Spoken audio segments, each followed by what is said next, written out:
Hey guys, welcome back to my YouTube channel BMS Gyan. तो आज हमको स्टडी करना है शारीरोपक्रमणि शारीर अध्याय के बारे में, जो कि हमारा शरीर क्रिया विज्ञान का फर्स्ट चैप्टर है, या इसको हम एनाटॉमी भी बोल सकते हैं।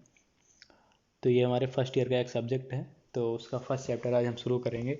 इसमें हम जो मेन बच्चों को जो कन्फ्यूज़न रहता है कि शरीर क्या होता है, शारीर क्या होता है और शरीरी क्या होता है, तो इसमें ज़्यादा कन्फ्यूज़न रहता है और बेस यहीं से बनना है। तो इसके बारे में आज मैं बताऊंगा कि इन तीनों में क्या क्या अंतर है और क्या क्या परिभाषाएं हैं और क्या होता है। ठीक है, तो यही है हमारा तीनों: शरीर, शारीर, शरीरी, और जो हमारा लास्ट पॉइंट रहेगा वो रहेगा शरीर का सड़ंगत्व। ठीक, तो इसके बारे में हम देखेंगे।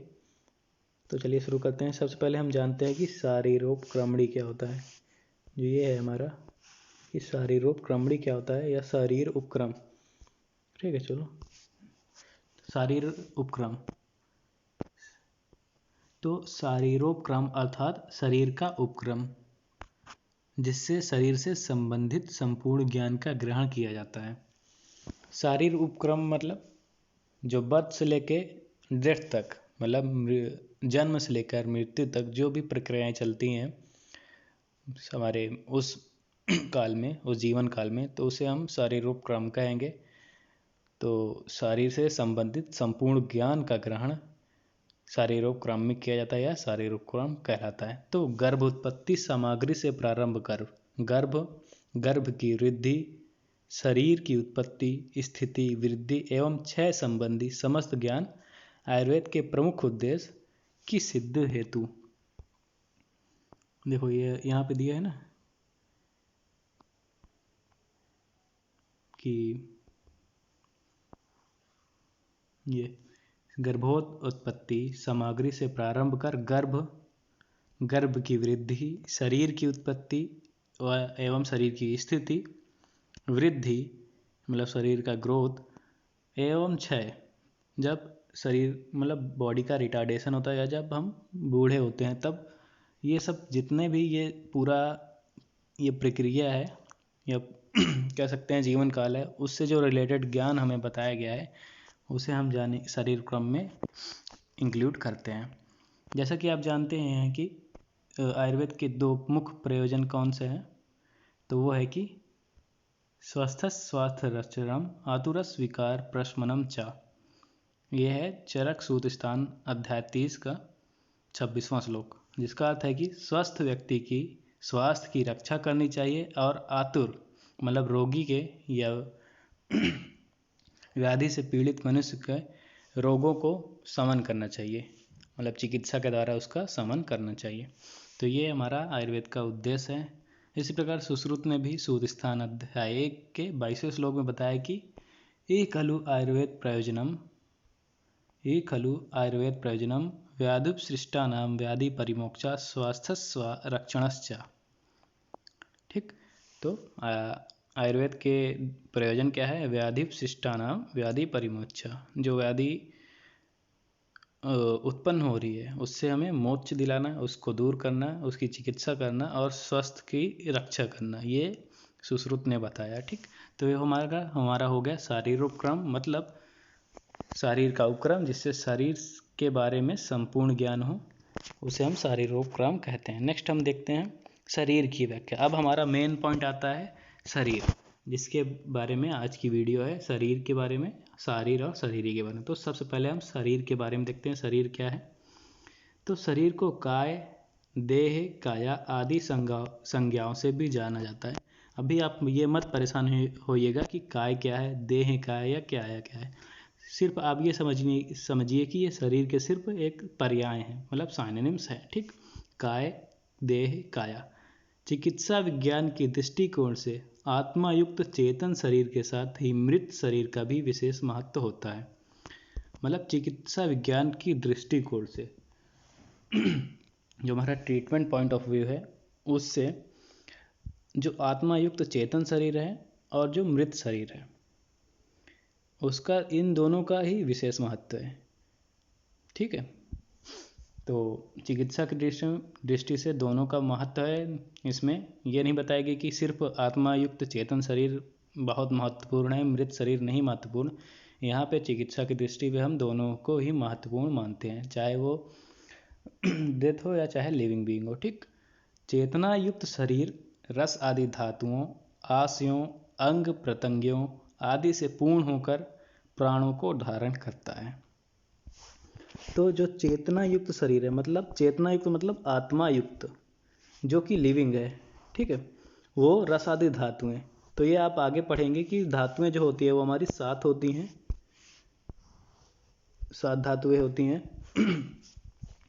रस श्रृंग मांस मेदो अस्थि मज्जा शुक्राणी सप्त धातुआ। ठीक, उसके बाद आशय आएंगे। ऐसे जैसे हमारा आमाशय हो गया, पक्वाशय हो गया, रक्ताशय हो गया, अग्नाशय हो गया। मतलब जो हमारे मेन जो कोष्ठ में या स्टमक में या कहते हैं एब्डोमेन में जो पार्ट्स आते हैं या ऑर्गन्स आते हैं, उसका यहाँ पे डिस्क्रिप्शन बताया गया है। जैसे आमाशय हो गया हमारा स्टमक, पक्वाशय हो गया लार्ज इंटेस्टाइन, अग्नाशय हो गया अग्नाशय हो गया हमारा गॉल ब्लैडर। तो इसी प्रकार से आशयों के बारे में आगे हम पढ़ेंगे। अंग प्रत्यंग हो गया हमारा आदि से पूर्ण होकर प्राणों को धारण करता है। प्राण चूंकि शरीर में आश्रित होते हैं, इसलिए प्राणों की रक्षा, शरीर के स्वास्थ्य, व्याधियों के निदान एवं उनके उपचार हेतु शरीर का विस्तृत ज्ञान आवश्यक है। तो हमारा जो शरीर है उसमें ही हमारे प्राण रहते हैं, इसलिए हमको प्राण की रक्षा करनी चाहिए। हर मनुष्य चाहता है कि वो ज़्यादा से ज़्यादा लंबी आयु तक या ज़्यादा से ज़्यादा साल तक जिए। तो उसके लिए क्या करना है, उसको प्राणों की रक्षा करना है, अपने स्वास्थ्य को मेंटेन करना है, व्याधियों के निदान एवं उनके उपचार हेतु, उपचार मतलब व्याधियों के निदान उसको जानकर और उनका उपचार करके, अगर डिजीज़ हो रही तो उनका उपचार करे या चिकित्सक से करवाए। तो ये सारे जो हमें ये 4-5 पॉइंट बताएंगे, इसको हमको पालन करना है, तभी हम एक लंबी आयु या शरीर की अपनी रक्षा कर सकते हैं। तो आप ये तो था कि बेसिक इंट्रोडक्शन था। ठीक, ये हमारा एक बेसिक इंट्रोडक्शन था।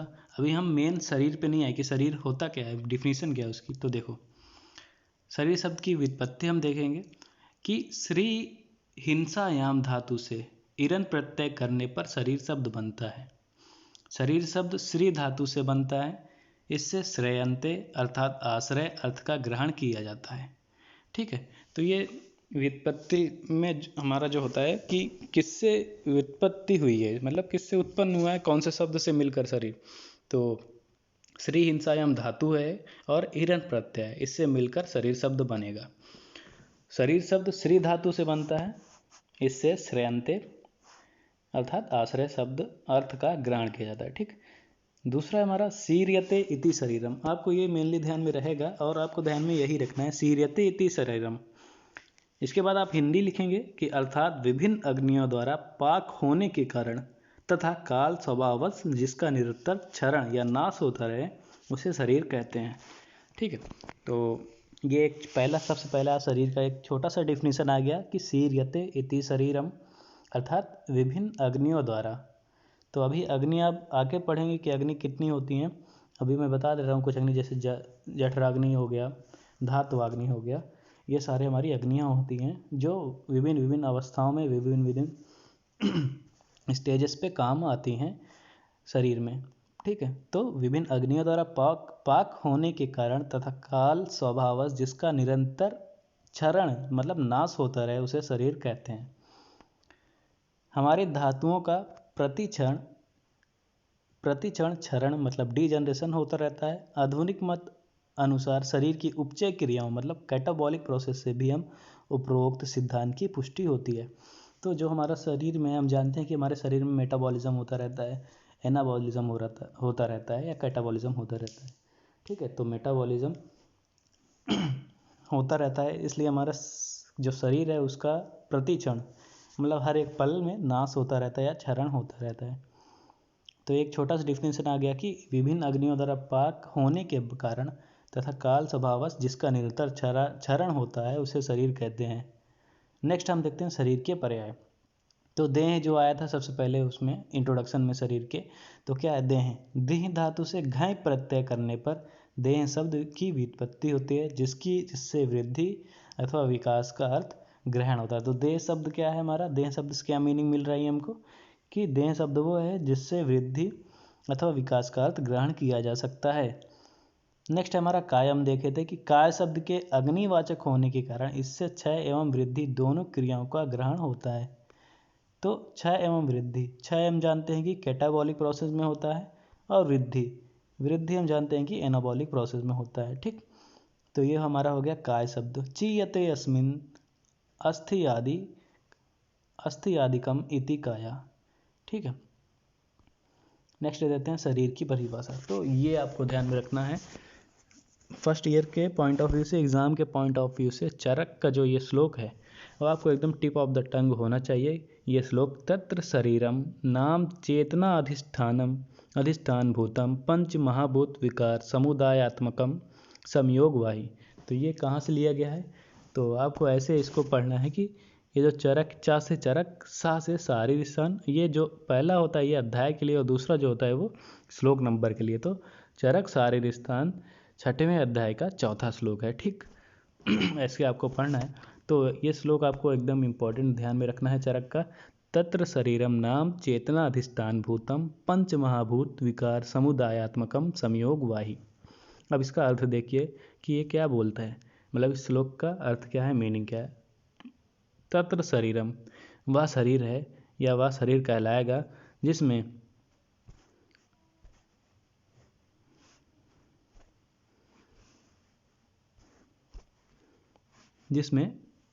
चेतना अधिष्ठान, मतलब चेतन या आत्मा का अधिष्ठान हो, यह आपको ब्रैकेट में कर लेना है, चेतना या आत्मा का अधिष्ठान हो। भूतम, पंच महाभूत के विकारों, पंच महाभूत विकार समुदायात्मकम संयोगवाही, पंच महाभूत के विकारियों के समुदाय से निर्मित। तो हमारा शरीर वह कहलाएगा जो चेतना या आत्मा का अधिष्ठान हो, जिसमें पंच महाभूतों के विकार के समुदाय से निर्मित हो तथा दोष धातु या मलों के उचित प्रमाण में रहकर आरोग्य संपन्न जीवन धारण करने वाला शरीर कहलाता है, जो कि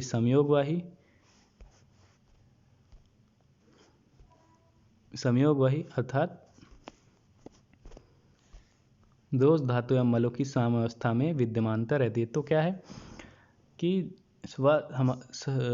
वह शरीर कहलाएगा जिसमें चेतना का या आत्मा का अधिष्ठान हो, जो पंच महाभूत के विकारों के समुदाय से निर्मित हो तथा जिसमें दोष धातु या मल के उचित प्रमाण में रहकर आरोग्य, मतलब जिसमें रोग ना हो, जिसमें व्याधि ना हो या डिजीज कोई ना हो, और वो मतलब आरोग्य संपन्न हो और जीवन धारण करने वाला हो, वो शरीर कहलाता है।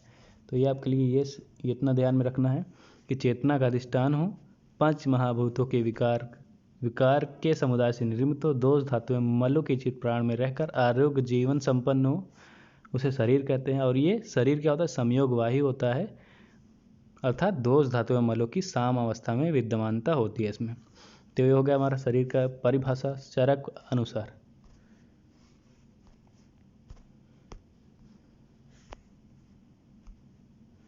अब हम सुश्रुत के अनुसार देखते हैं। तो ये भी आपको याद रखना है सुश्रुत के अनुसार। ये थोड़ा लंबा श्लोक है बट ये आपको याद में रखना है। तो आपको याद ही दोनों श्लोक याद करना है, चरक का और सुश्रुत का भी।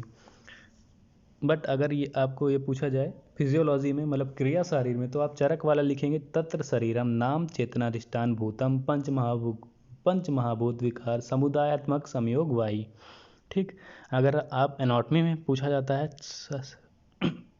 शरीर का श्लोक या शरीर की परिभाषा, तो आप ये सुश्रुत वाला डालेंगे पहले, अगर आपको याद है तो। अगर याद नहीं है तो आप चरक वाला भी डाल सकते हैं, गलत नहीं होगा। तो क्या है सुश्रुत वाला? शुक्र शोणितम गर्भाशयस्थम आत्म प्रकृति विकार सम्मूर्छितम गर्भ इति उच्यते।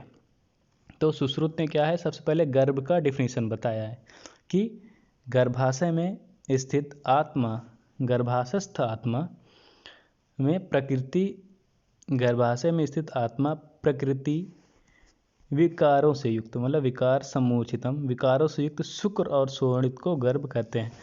जब गर्भाशय में स्थित आत्मा प्रकृति एवं विकारों से युक्त होती है और शुक्र और शोणित से युक्त होती है उसे हम गर्भ कहते हैं। तो शुक्र सुहृतम गर्भाशस्थम आत्म प्रकृति विकार सम्मूर्छितम गर्भ इति उच्यते।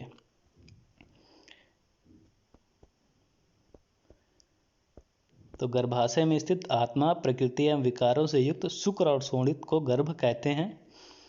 तम चेतना अवस्थितम, तम चेतना अवस्थितम, जब उसमें चेतना का अधिष्ठान होता है तब वायु विवर्जति तेज एनम पचति। वायु विवर्जति मतलब वायु के द्वारा विभाजन, मतलब सेल डिवीजन। तेज एनम पचति, तेज मतलब अग्नि, अग्नि का पर्याय तेज है। तो तेज एनम पचति मतलब तेज अग्नि के द्वारा पाचन या मतलब मेटाबॉलिक या कैटाबॉलिक एक्टिविटीज़ होना शुरू होती हैं। आपा क्लेदयन्ति, आपा मतलब जल, तो जल के द्वारा क्लेदन मतलब एसिमिलेशन या वेटिंग। पृथ्वी समहन्ति, पृथ्वी के द्वारा सहनन या हार्डनेस या कॉम्पैक्टनेस। आकाशम विवर्धयति, आकाश के द्वारा विवर्धन मतलब शेप देना और ग्रोथ। एवं विवर्धिता सा यदा हस्तपास, ये सब के कारण, इन पंच महाभूतों के कारण उस गर्भ में, आगे देखते हैं, सा यदा हस्तपाद, सा यदा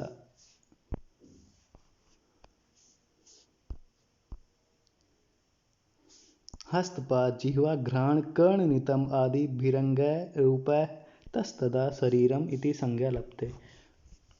उस गर्भ में जब इन पंच महाभूतों ने विभाजन, क्लेदन, पाचन, सहनन और विवर्धन ये करते हैं तो उसमें क्या होता है, हस्त मतलब हाथ, पाद मतलब पैर, जिह्वा जीभ, घ्राण नाक, कर्ण कान, नितंब मतलब बटक आदि रूप, भिरंगय मतलब बहुत सारे रूप उस शरीर को, उस शरीर में उत्पन्न होते हैं, उसे हम शरीर की संज्ञा देते हैं।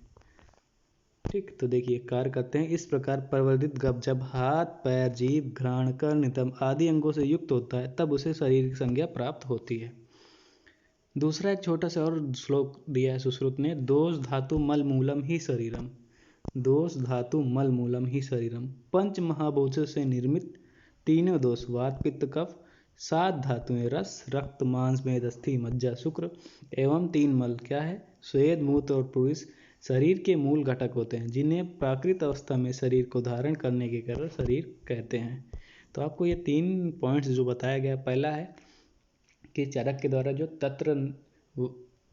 तत्र चेतनाधिष्ठानम वाला श्लोक है, दूसरा है शुक्र शोणितम, ये सुश्रुत के द्वारा है, और ये जो दोष धातु मल मूलम ये भी सुश्रुत के द्वारा है। तो आपको ये तीनों याद में रखना है और जिस हिसाब से क्वेश्चन पूछा जाए उस हिसाब से लिखें।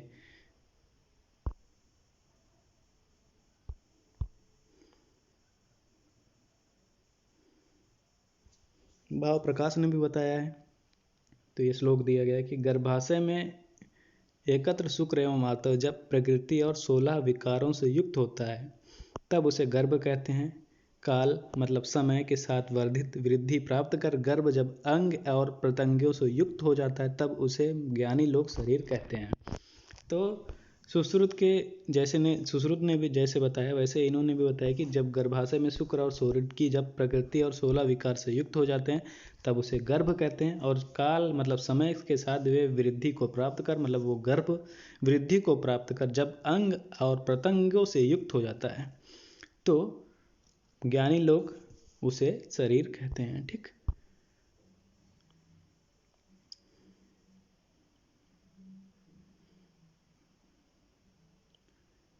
गर्भ उपनिषद के अनुसार देखते हैं, चेतनायुक्त मानव शरीर में 3 प्रकार की अग्नियां निरंतर कर्मशील रहकर अपने अपने कर्मों का संपादन करती है, इसलिए इसे शरीर कहते हैं। तो इन्होंने ये बताया कि चेतनायुक्त शरीर में 3 प्रकार की अग्नियां निरंतर कर्मशील रहकर अपने अपने कर्म को संपादन करती है, इसलिए इसे शरीर कहते हैं।